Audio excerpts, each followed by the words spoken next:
Hey kaikki! Hello everyone! In this video we are going to learn how to introduce yourself in spoken Finnish. Are you ready? Let's start! First, always, hei, moi tai terve. Hello or hi. Next, start telling about yourself. Mä oon Kalpana.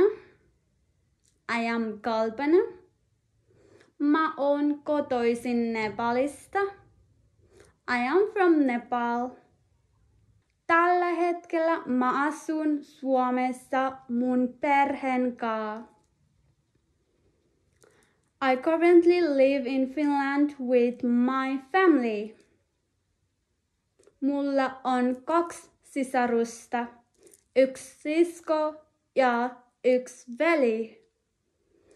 I have 2 siblings, 1 sister and 1 brother. Mä oon 16-vuotias.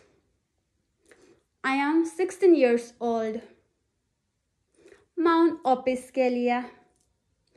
I am a student. Mä opiskelen suomea.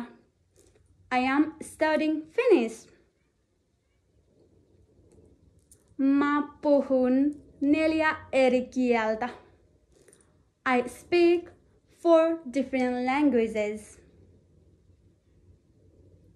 Nepalia, englantia, hindia ja suomea.